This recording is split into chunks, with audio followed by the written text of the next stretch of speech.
actually the apparatus.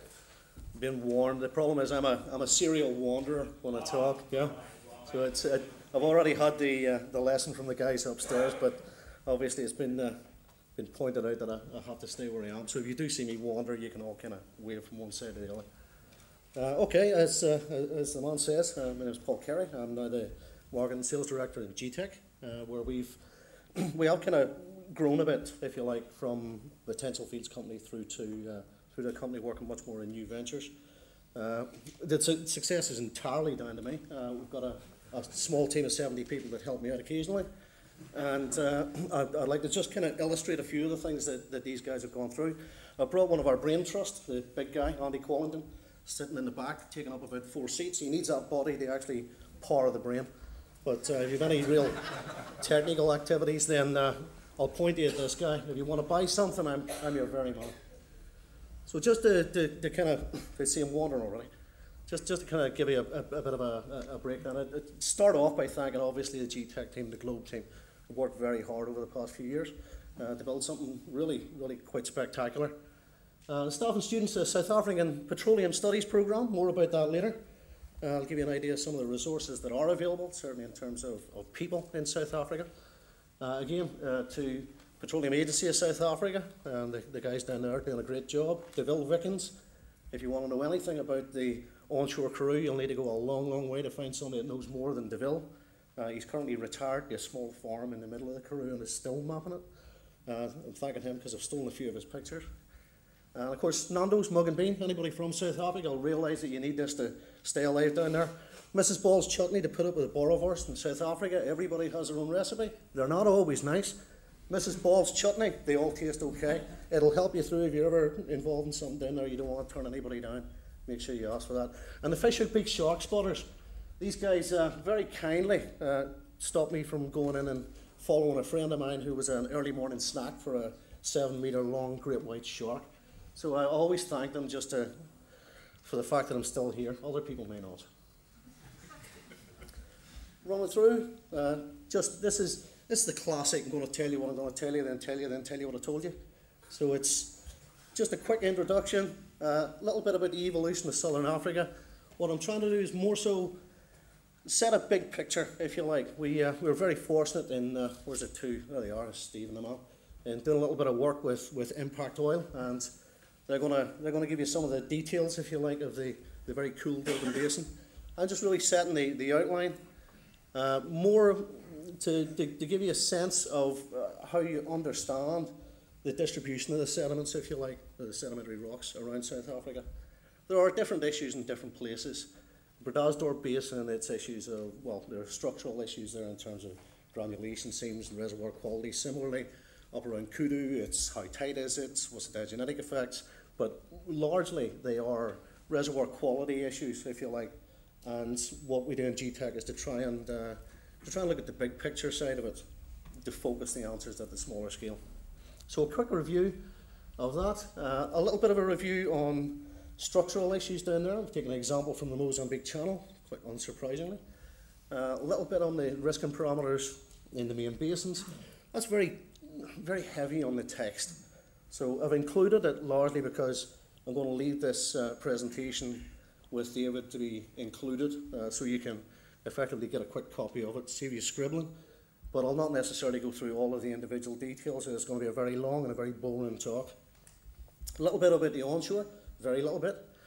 And then just a little bit in terms of skills development and a couple of challenges, if you like, in South Africa. Finishing off with the end, which I'm sure you're going to be glad to get to by the time I get there. Setting the scene a little bit, very old numbers at the top. Just giving you an idea of South Africa, 4% of the total area of Africa itself. 6% of the total population uses 50% of the continent's electricity. So certainly there's demand there. Population of 43.7 million. You can read all the rest without me significantly going through it. But the 2011 to 2012 numbers, production 169,000 BBL a day, proved reserves of 15 million, importing 402,000 BBL a day. So it's a fairly active little market. It was very quiet, and certainly when I first went to South Africa, there was not a huge amount of interest. There was passing interest, if you like, and it's nice to see that people have really started to take it up and run with it. And I think some of the successes are kind of indicative of that, not least our pals in impact. You don't really need to see this, I'm sure, just outlining the main basins, so when I do mention things like Utniqua and Flintmoss and Berdasdorp, you know what I'm talking about. The situation as it is now, with open blocks, oh look at that, oh yeah, open blocks in green, just highlighting the fact that there actually has been quite a lot of take-up, if you like, of a lot of the initially thought to be coal blocks, and increasingly more pushing off, certainly in the Orange Basin, more into the deep water over the marginal high, and certainly around the Durban and Zululand basins. I'm going to thank DII, who very kindly provide GETECH with this kind of data to help us to focus our work. There's a few of them in the crowd here somewhere. It's a picture. Drilling. Let's get to the guts of this, shall we say. The issue, if you well, one of the many issues in exploration down here is really understanding the evolution of the depositional systems. And this is an example, I think, mainly of the Congo, illustrating quite a few of the potential solutions. This is given up on me, so I'm not going to use it. A couple of the potential sort of solutions that people have come up with. So within the Cretaceous, for the Congo, especially the internally draining. Here's one, northward flowing basins, middle to late Jurassic. We're looking at a northeastern connection between the Cuvette Central and Kenya and Somalia. Here they have the Cretaceous with a southward flowing river. Here in the Cretaceous we've got an exit via the Congo. Yeah, so many interpretations, actually wonder, many interpretations that are possible. What we try to do in GETECH is to combine the paleogeographic mapping, the modern day drainage analysis, and then the structural event history, if you like, to try and track the changes in these river systems through time and get a better sense of what's actually happening through time. We'll take a glass of water if you don't mind. So we kick off very quickly and briefly in the Berriasian, and this is really just an illustration through time, shall we say. These are typical paleogeographic maps. The green areas are representing continental deposition, shall we say. The red areas, we're looking at effectively at active uplift areas. So in the Berriasian, with LC, Somalia, Mozambique oceans already open, but separated by bathymetric sills that kind of precluded any significant deep water circulation.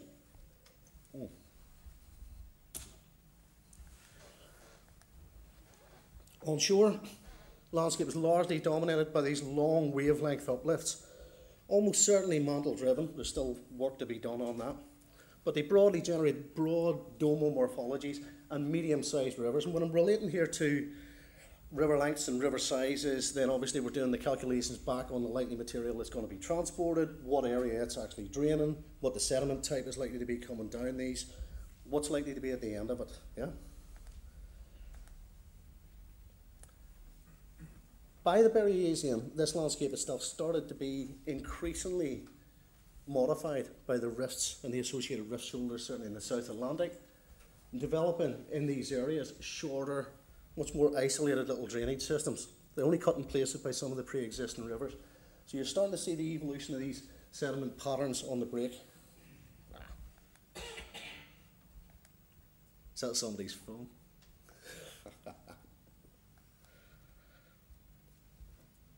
On the African mainland itself, Paleolimpopo and the Tekela were probably in place by this stage, but there's a little bit of uncertainty in terms of the drainage, the interior of Africa in terms of the Cuvette Central. The question is, did it drain into Limpopo? And that's a question that we can't currently answer. We're trying our best. We'll let you know when we've got it, but it obviously has impact in the areas of interest themselves. So in the Berriasian, I'm not going to bother with this one so much actually, let me just flip past. So in the Berriasian, you're effectively summarising it within short-headed rivers with local sediment sources along the margin itself, local sources again feeding into the Berdasdorp, short rivers from the Cape Fold belt area itself and on the Agulhas Ridge. The Mozambique Ocean has shallow connections to the Waddell, shallow connections to the Somalia and through on the Tethys. But again, it's silled. You don't have open ocean circulation within this system. I've just realised I need to point it that way and not that way. All right. The Hoderavian itself, main changes are really the expansion of the Southern Ocean, Antarctica, as America and Africa separate through. The long wave uplifts are, well, they're likely to be inactive by this time, but again, this is something we need to tie down. We're re-examining it at the minute. Whether they're active or not obviously has impact on the amount of sediment that's being transported through the river systems. By the Perrhenian, we're looking south of the Walvis Ridge. The opening already proceeded far enough for ocean crust to actually form. Now again, this is punctuated by sills. I just realised I've trimmed the edge off. This is punctuated by sills, so you still didn't have full deep ocean circulation developing through here. And it's continued to be true for the Southern Ocean as well. Okay. In terms of sediment supply and the actual development of the dynamic landscape itself, the fishing track analysis shows fairly high denudation in the late Cretaceous for Southeast Africa. Yeah. I'll not bother going through the citation. The point of this is that it's consistent with a continental scale tilt in the landscape. Again, almost certainly mantle driven rather than horizontal near surface tectonics. So again, affecting the actual river systems themselves and the drainage mechanisms that result.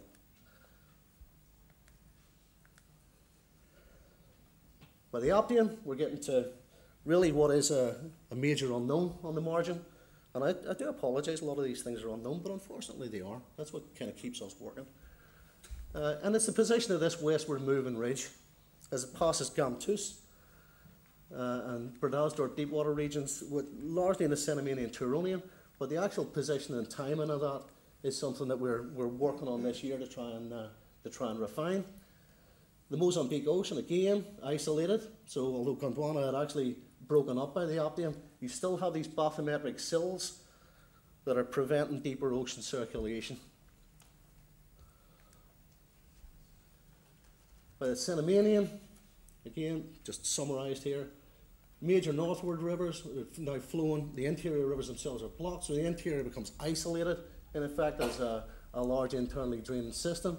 The GUI has lost its connection with the interior, and we have a series of long-lived systems on the East African margin.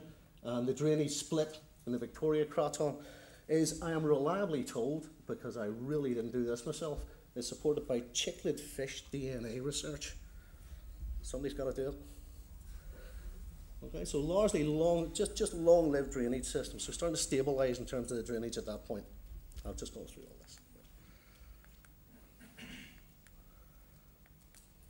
Come on.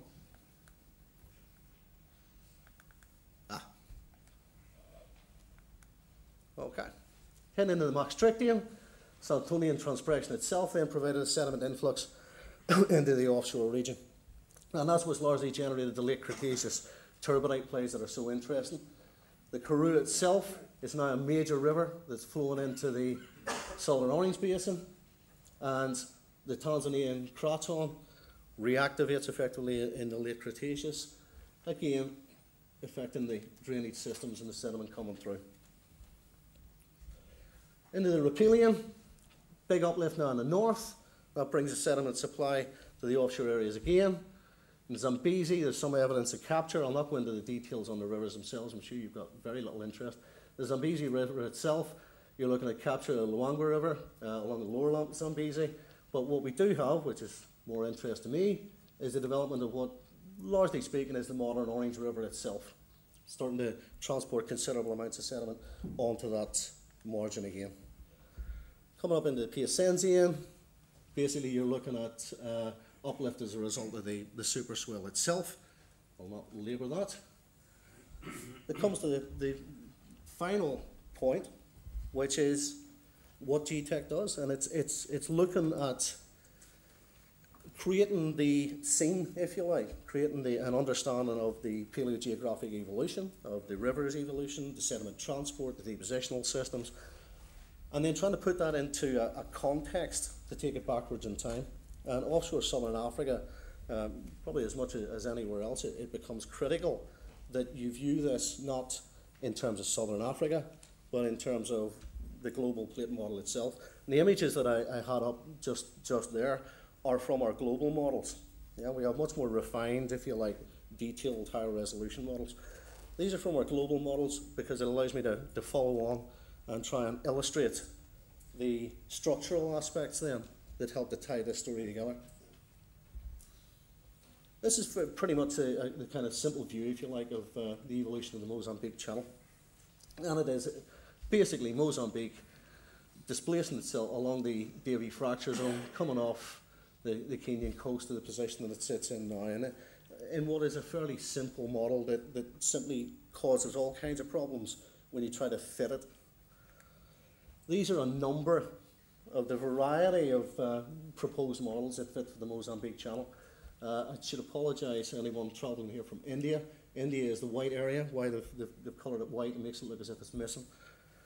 So effectively, there are a whole series of models that infer different characteristics, if you like, that create different structural regimes that do and don't support or, in fact, close out completely prospectivity off the margin.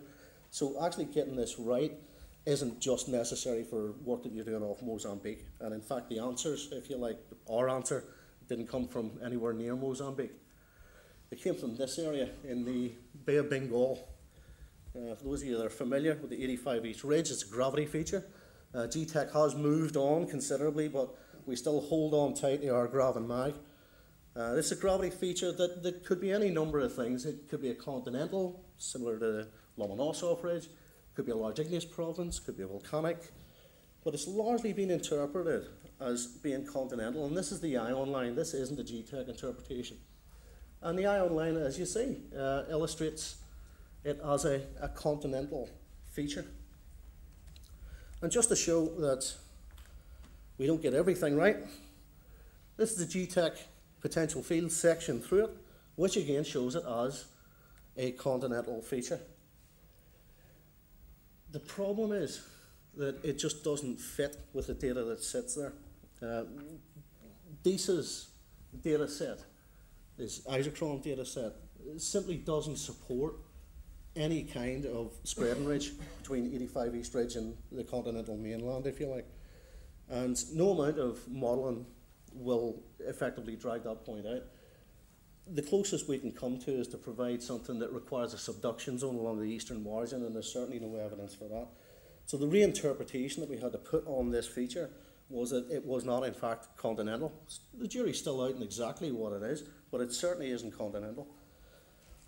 Having done that work effectively in Southeast Asia, and part of a Southeast Asia study, that then changed entirely our interpretation on the East African margin, right through the South African margin, and across effectively onto the Falklands. Greatly to the benefit, again, of our friends in Impact. I'm sure I undercharged you buggers. Anyway, the default model that we were using effectively is based on a late rifting age for the Indian Ocean itself.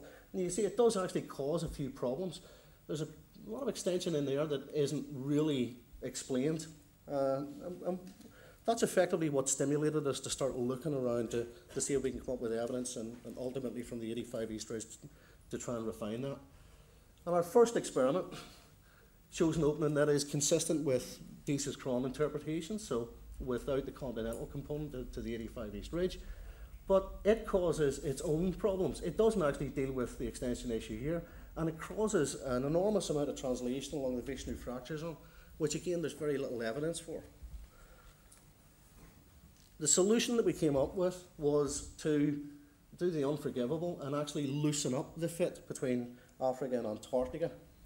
And in allowing a little bit more fit on this, we come up with a solution that is, it's much more believable if that's a defensible fact, but certainly it removes any issues with the Vishnu. It certainly gives a better fit on the margin itself, and it very much changes our interpretation on that South African margin, resulting in the paleogeographies that I've just shown to you.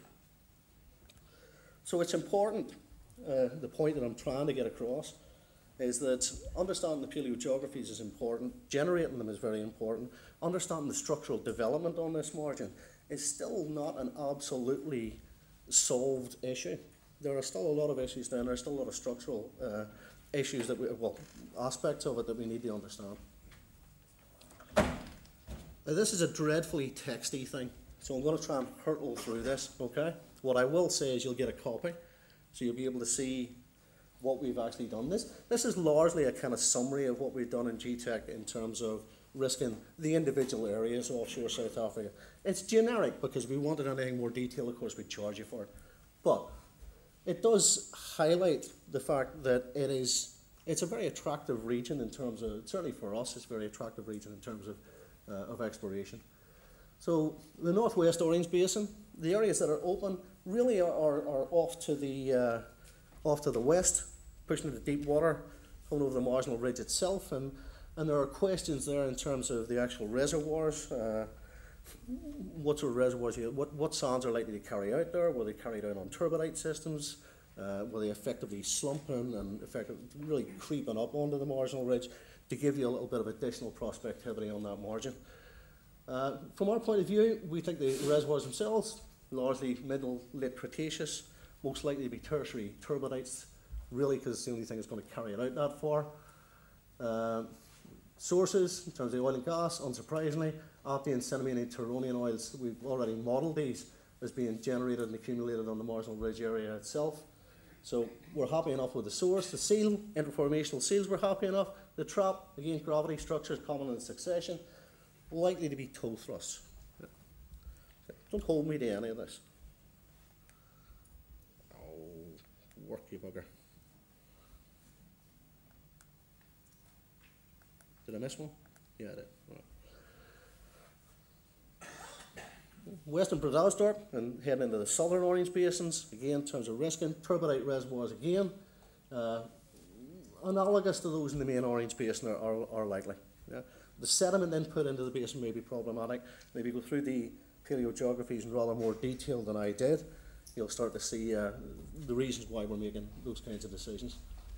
In terms of source, again, happy enough for oil and gas.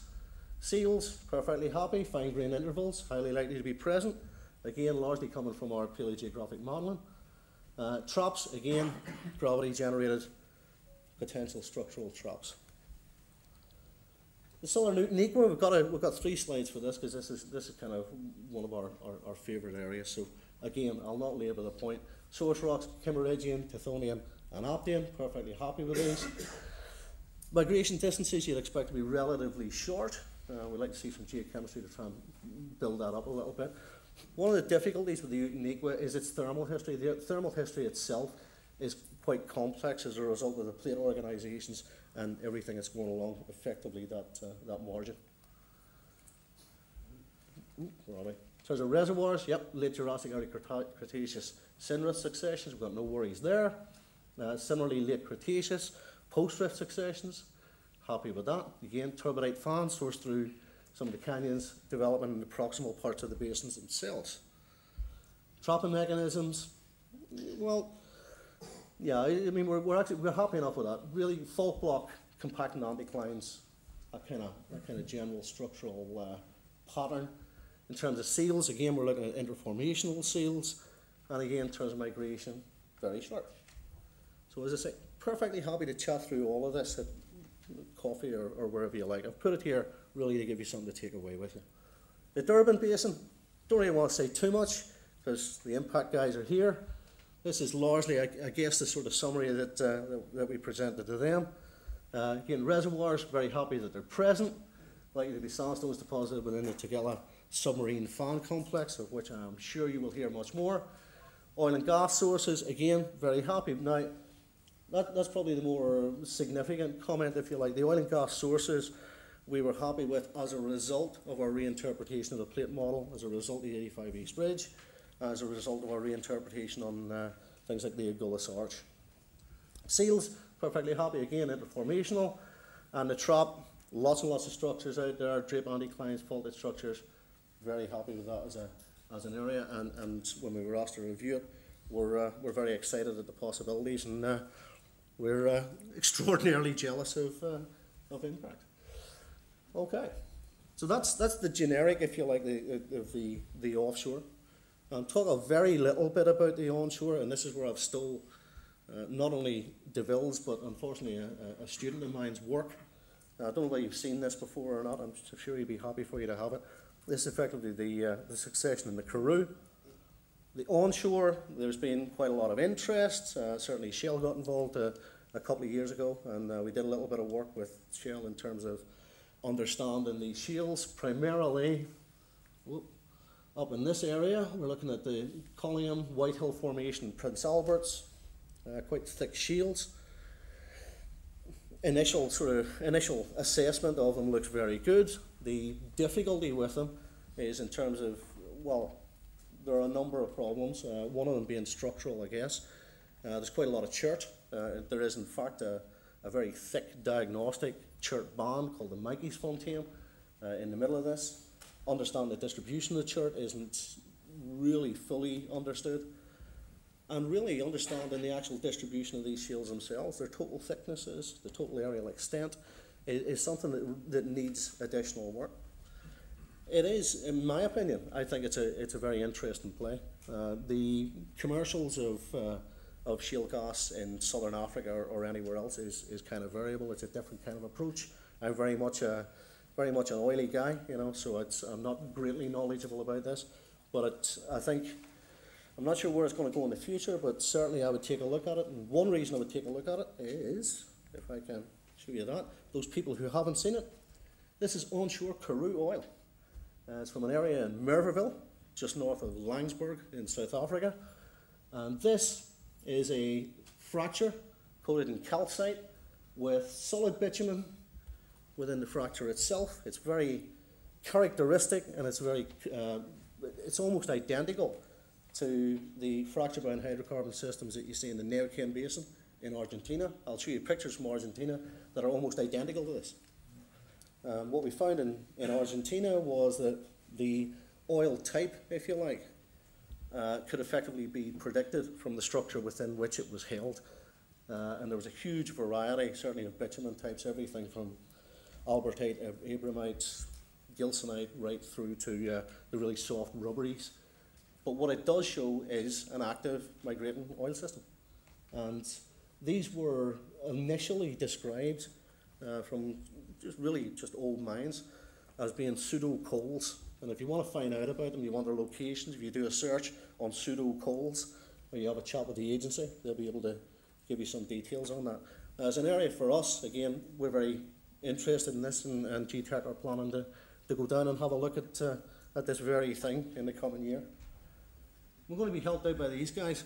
I'd like to sort of finish off with this, if you like, which is the resources within South Africa. South Africa has some wonderful things, has some scary sharks, but it has some wonderful resources, and I've been very lucky in being involved with the South African Petroleum Studies Programme, which this year is launching a taught Masters in Petroleum Geology. We're looking for sponsors, so I'll maybe give you a call sometime.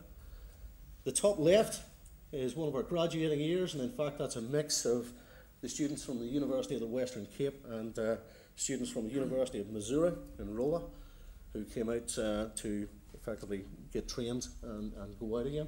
The petroleum course itself has 100% employment of it. Tullow in Cape Town has a large proportion of graduates of this programme, as does the Petroleum Agency, as does the Petro SA, and a whole group of companies down there, so it's been enormously successful.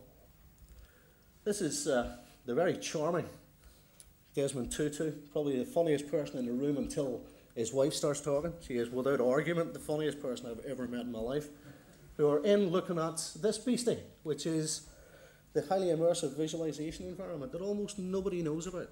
It sits within the university in Cape Town. It is absolutely state-of-the-art. It's an entirely dedicated building. It contains pretty much all of the software. The companies were very kind, Schlum and what was then Kingdom and is now IHS and all the rest, just donated the software. There's a fantastic training set here. There's a great group of people that are actually doing the training. They're generating a lot of very highly skilled individuals from very motivated students. It's a great resource. You should go down and have a look at it. It's actually run between the three universities: University of Cape Town, University of Western Cape, University of Stellenbosch. And the aim of it is to provide qualified people. We've moved forward and started looking at engineering aspects of it. There's difficulties within the South African educational system of shifting from an engineering stream to a science stream. We're kind of working on coming up with a solution to that. But in terms of resources for your work down there, without argument, they're a great bunch of people. Certainly the kids that I've been working with have been phenomenally motivated and are now being considerably more successful than I am. So I'm a happy man in that respect. This is a picture from my house, what used to be my house. Just here is where my mate got it. That's where the cafe is. And that was my drive into work in the morning. So I'm slightly regretful for moving back to the UK, but not greatly so. Let me just finish with that. If you've got any questions, I'm happy enough to chat now, or certainly give me a shout over coffee. I'll be hanging around for that.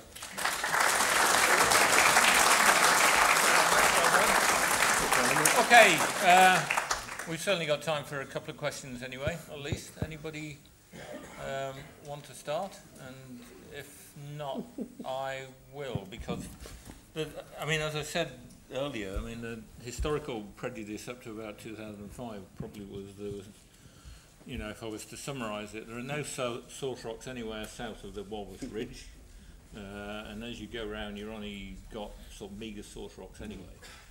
And then we've sort of thrown that in the bin. And now I think if you got somebody who was a pessimist, they'd say, well, there was an attempt to make an oil discovery in Kenya, which failed. Mm-hmm. You have good cracking gas all the way down the margin. You come around South Africa, you've got a history of gas and minor oil, mm-hmm. and you kind of go round the corner and there's Karoo, yeah, which is a sort of, as Tullow kind of still owns 30-some% of it. I'm not going to damn it too much, but are you saying that we really see evidence around this whole margin for an oily source rock, or oily source rocks, using the plural? Yeah, I think well, there's the condensates as well, obviously, down in Sable. Sure. But I think historically, when we've looked at Southern Africa, it has very much been from the point of view of, yeah, you know, there's likely to be gas, and even when there is gas, you might have some problems with the reservoir quality. Really, nobody really got into it and started modelling the transport of sediments into these systems, the distribution of the sediments when it actually got there, and the likely development, and the likely, if you like, whether or not these individual basins were open to circulation or not, and didn't really follow through and across the Agulhas over the arch itself, and try and tie together the systems that we already knew roughly were in place. I'm perfectly happy to accept were in place in Falklands, but not so comfortable extending them back to South Africa. When you reconstruct the whole thing and put it into a single coherent picture, there's absolutely no reason to think that there wouldn't be decent source rocks in most of these basins that would provide liquid oils rather than just purely gases. The problem is that the structural history of it is, it's understood, but it's not necessarily well understood, and I'm not even claiming that I understand it, or indeed GETECH understands it as well as it should be. I think there's a lot of work that needs to be done on that, but the information on it is going to have to come from effectively outside the acreage of Southern Africa.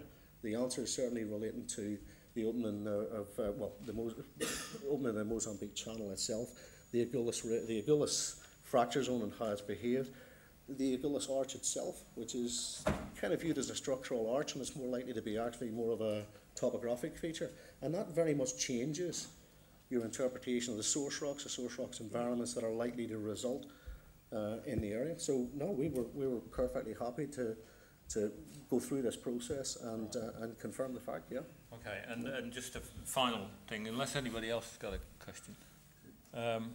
If you're putting your granny's money on a particular basin, you'd be talking about the Deepwater Orange? I'd be looking at the Durban. The Durban, okay. Deepwater Orange I kind of like, but Durban is just very convincing. Okay. How much did they pay you?